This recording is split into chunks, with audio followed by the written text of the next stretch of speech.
Okay, so I've been getting the question a lot, and I've been talking to a lot of people, a lot of content creators, a lot of streamers, a lot of gamers, just trying to figure out, are there any good GPUs on the market right now? It's a really tough market that we've got right now, a really weird situation, and it's starting to get better, slowly starting to get better.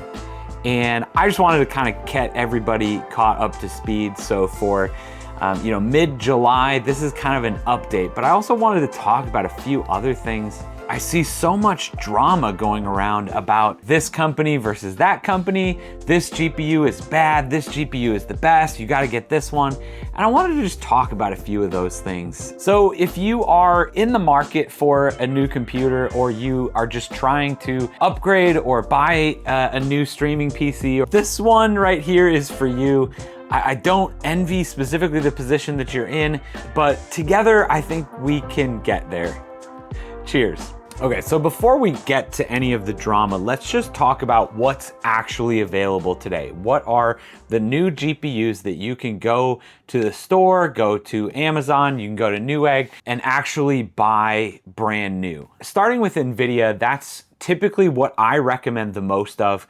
NVIDIA just tends to be better when it comes to content creation, specifically when it comes to streaming to Twitch and Kick. NVIDIA cards are better in a lot of games, especially if you're interested in the ray tracing stuff. They've typically had the upper hand when it comes to that. Now, it's getting a lot closer when it comes to AMD and Intel, but I'm not 1,000,000% ready to start recommending those kinds of cards over an NVIDIA card. Although maybe some of the this drama that we're going to talk about may interest you in sneaking away from NVIDIA, but that gap is rapidly closing, and I'm really hoping that there's a handful of things that we can test out. This might be the time where I stop recommending NVIDIA, and honestly, if somebody specifically said they didn't want to go with NVIDIA, I would kind of be okay with it. If you want to go the other graphics cards to stream and edit videos and create content, you absolutely can at this moment. And the performance might not be that much different. So right now on the NVIDIA side, you've got at the top of the line, the RTX 5090, MSRP of $1999. Good luck finding any of these graphics cards close to that. But if you're looking for a 5090, if you were planning on buying a 5090 anyways, you probably have the extra money to spend $3,000 or $4,000 on the one you're looking for. So then we've got the 5080, the 5070 Ti, which is probably my favorite right now. If all prices aside, if everything was available at MSRP, the 5070 Ti is probably the one I would recommend the most, given the fact that it's got that 16 gigabytes of VRAM at $749 MSRP is not honestly too bad. The power is there. The power is going to play 1440p, is going to play a lot of 4K if you really want it to. Not to mention the 5000 series has all of the DLSS 4 and other types of things that you could ever want out of a graphics card at this point. I think that's probably the graphics card that I'm going to be building with the most in the coming year or two until the next generation is out. It's just such a great card as long as we can find it for the right price. Under that, we've got the 5060 Ti, which is in fact, contrary to what NVIDIA wants you to believe, available in a 16 gigabyte and an 8 gigabyte model. As well as then we've got the 5060 available starting supposedly at $299. Going back to the 5060 Ti, I want to talk about this a little bit. This is one of the pieces of drama that might get you to want to switch away from NVIDIA, is that they tried to do a lot of cover up. Seemingly what a lot of the biggest tech YouTubers are talking about is not giving out any review samples of the 5060 Ti 8 gigabyte, not having the 5060 Ti 8 gigabyte drivers available until the day that they launch. So just a lot of things that where basically they sent out the 16 gigabyte models for reviewers to test, but no 8 gigabyte models until the actual day that they were released. A lot of people are implying that that is so that NVIDIA could trick people into getting the less expensive and not worth your time 8GB model when they thought they were getting the 16GB model that was reviewed semi-decently. But that's definitely backfired into NVIDIA's face. That is one of those things that I definitely do not appreciate. If any shred of that is accurate, would definitely want to completely get away from NVIDIA just for that kind of thing, right? But then we have the argument that the 5060 Ti 8GB model is just flat out a bad graphics card. To be completely honest, I don't agree with that. Like, honestly, at all.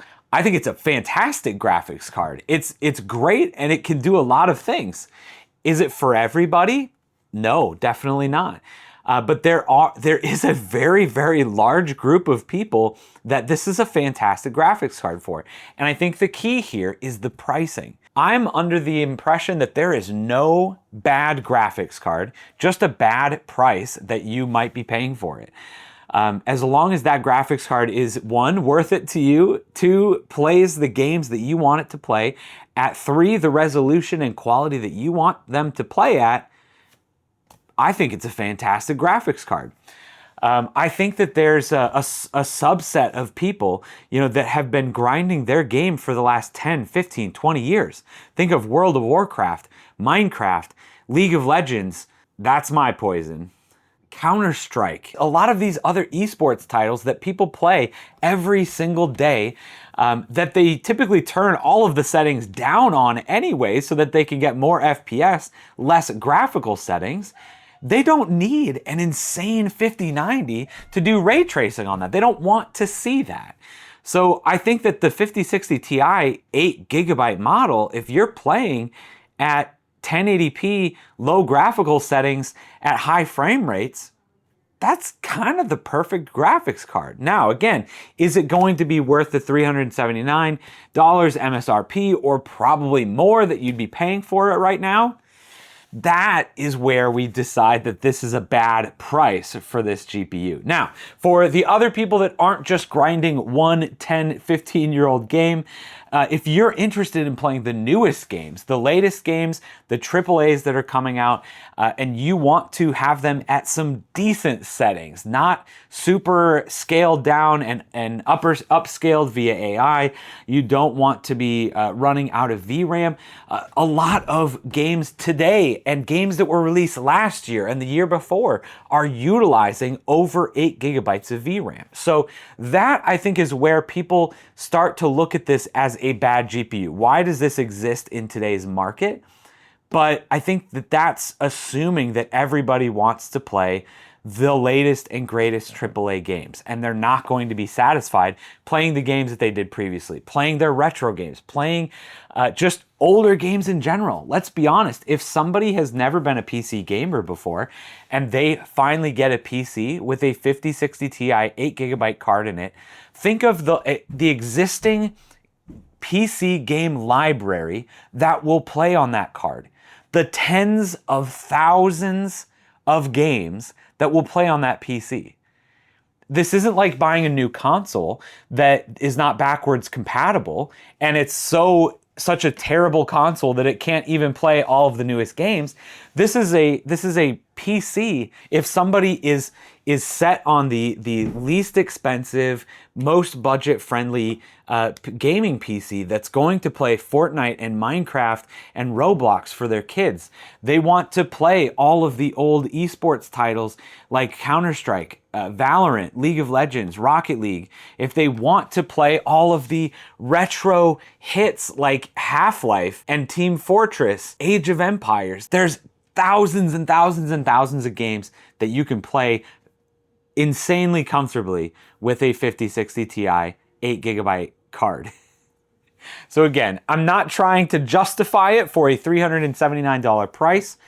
I just think that some people might be a bit unfair with that specific card based on those types of arguments, based on some of the sketchy things that NVIDIA has been trying to do. I get that, but I also feel like we can appreciate the card for what it's worth. All right, I feel like I need a drink after that. So moving on to AMD, what is brand new and what is available right now. We have the 9070 XT, which honestly, I'm kind of hoping to get my hands on one soon.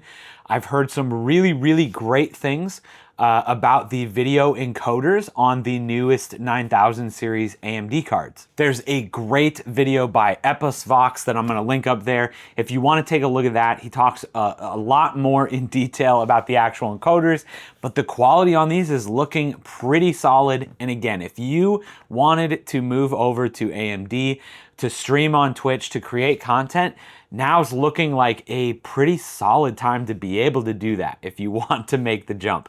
Not to mention the power to price ratio of these cards is going to be way over that of the NVIDIA cards. They are just miles less expensive, especially in the current market, not even talking MSRP, but the 9070 XT MSRP is supposed to be $599. Still haven't seen quite those prices, but honestly, a lot better price to performance than NVIDIA right now, at least when we're talking about gaming specifically. Again, when it comes to video encoding, we're getting there, not quite to what NVIDIA can offer at the moment.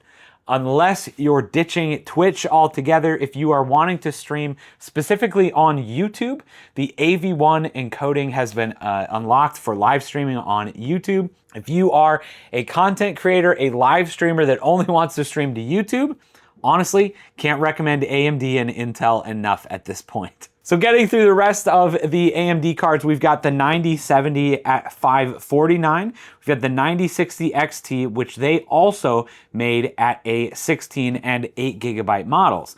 But the 16 gigabyte model trying to compete with the 5060 16 gigabyte model, being $429 for the NVIDIA card, $349 MSRP for the AMD card, and the 8 gigabyte model, $299 from AMD versus $379 MSRP for the NVIDIA card. So again, we're seeing some solid competition here. If you're looking just for gaming, couldn't recommend the AMD cards enough right now. These 9000 series have been honestly really great. And if you're solely focused on gaming, go for one of those. If you're in the content creation space, live streaming, it might be a conversation to have. I'd be more than happy to have that conversation though. Drop a comment down below. Let's have a chat about what one might be right for you. And then I absolutely can't stop this discussion without mentioning the Intel cards. Right now we have the Intel Arc B580 and the B570 at $249 and $219 MSRP. Honestly, these cards are way undervalued, absolutely fantastic cards. I still have an Arc A770 in my daughter's computer, and I've got an Arc B580 in my wife's computer. Both are fantastic cards, way under the price point of NVIDIA or AMD, and their power is pretty solid. Not to mention, they have some of the most efficient AV1 encoding. If you want to live stream to YouTube, if you want to edit videos, these cards are killing any of the competition. I'm really hoping that we're going to see a B770 sometime soon that's going to just absolutely demolish 1440p gaming, that I can start just recommending to every content creator I know. Intel has been working some absolute magic. I really feel like with the missteps that NVIDIA has been having, Intel could come in with their pricing on these cards and just absolutely clean house on the gaming GPU market right now. Hopefully, within the next year or two, we're going to see some major improvements there, and NVIDIA is going to have a serious second competitor when it comes to the consumer gaming GPU market. So those are the cards that are available right now. And if you absolutely need to buy new, those are the cards that are out there. And honestly, I would recommend a couple of things. One, try as hard as you can to not buy over MSRP. The more that we can show these companies that are selling cards at double their price, that we don't want to pay that, the more that they're going to come closer to MSRP. The second thing, never, ever buy from scalpers. Please don't support that. I know that you really want those graphics cards, but do your best to never buy it from scalpers. It's just, again, supporting a terrible practice that nobody likes, that nobody wants. Please don't buy from scalpers. But outside of those options, there is always the used marketplace. And I think there's plenty of cards out there right now that are still solid pickups if you can find them used on eBay, if you can find them used at a deal on your local marketplaces. A lot of the 4000 series NVIDIA cards, things like the 4070 Ti, anything around the 4070 and up. Again, the 4060 is just hard to recommend just in general, to be honest, especially when things like the 3060 12 gigabyte model exist. Find something like that and you'll probably be a lot more satisfied than if you're getting a 4060. But honestly, even the 3080, the 3090 can be solid choices if they're going to support the games that you want. And you're not expecting, a crazy 10-year longevity out of them. The AMD 7000 series are also fantastic cards. If you can find a 7800 XT, that I think is, again, the 4070 Ti Super and the 7800 XT were just the sweet spots of the last generation that I still think, again, if you can find for a decent enough price, those are going to be solid cards going into the next couple of years still. If you're looking specifically for a build to put together with the 5060 Ti, check out this video over here that I did. If I don't have a video on my channel talking about combos that make the most sense for you, make sure you drop a comment and we'll see you in the next one. Cheers.